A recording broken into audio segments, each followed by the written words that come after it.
সভাপতি সব কই হুজুর আমি শ্রীপুর।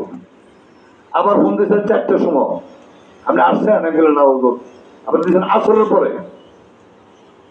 উনি আমাকে 4বার ফোন করছে যে আপনার সাথে আমার একটা গুরুত্বপূর্ণ কথা আছে, আপনি দয়া করে একটু আসেন। আমি তাড়াহুড়া করে মাগরিব নামাজ পড়ে ঘরে বসছি, গেছে মুখলেস কাকা, কয় মুরব্বী মানুষ বসে চলেন যায়। আমি কি করবো? বলে আমি তো জানি না। তাহলে আপনাকে কথাবার্তি কন। এক মতো ফোর্সিবলি আমার নিয়ে আসছে, তাইলাম আমরা 3 জন বসলাম নিচের রুমটার মধ্যে। আমাকে উনি বললো যে সভাপতি সাহেব, আমার 96 বছর বয়স। আমি কিন্তু ওনার সামনে বলতেছি আমার 96 বছর বয়স হয়ে গেছে, তা আমার পক্ষে এই কষ্ট করা সম্ভব না। আমি আবার ঠাট্টা করে কইলাম 65 বছর তো সরকারি চাকরি শেষ। বলছেন হুজুর আপনি 96 বছর, আমি চলে যাব, চাউলের কিছু দেনা আছে, এই দেনাটা আমরা দিয়ে দেন। আর কুশিঙ্গা 39,000 টাকা পাবে, 29,000 টাকা পাবে, এই টাকাটা দিয়ে দেন। আমার কোনো দাবি নাই মাদ্রাসার, আর আপনারও কোনো দাবি রাখেন না, আমার 3 লাখ টাকা দিয়ে দেন।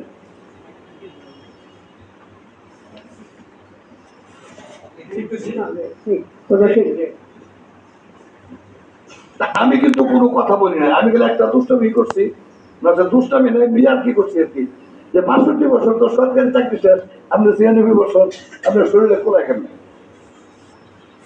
কথার মধ্যে শুধু আমি এইটুকু বলছি, এর বাইরে একটি কথা আমি বলি নাই।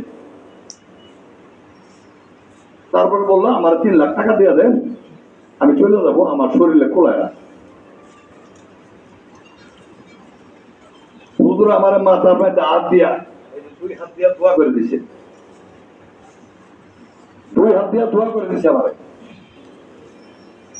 আমি বলে তো হুজুর কাজ করেন, 2 লাখ টাকা নেন। বলেন আমার 3 লাখ লাগাই লাগে। আচ্ছা ঠিক আছে। আমি এই কথা উল্টা বইলা চলে গেছি। এরপরে আমি আমি কসম খায় বলতে পারি আমি কিচ্ছু জানি না।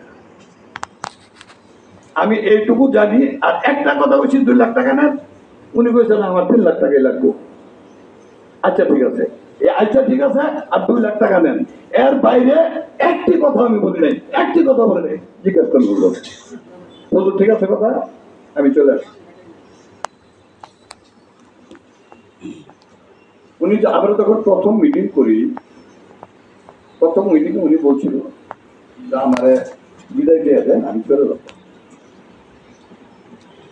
তো মঈনুদ্দিন সাহেব কি করলো, আবার কিন্তু একদিন আপনি বলছেন যে অডিট কমিটি দিয়ে, আমি অডিট কমিটি দিলাম, আমি যেদিন থেকে দায়িত্ব নিলাম এদিন থেকে আমি মৌলানা মাহমুদুল হাসান, মুখলেস মাস্টার,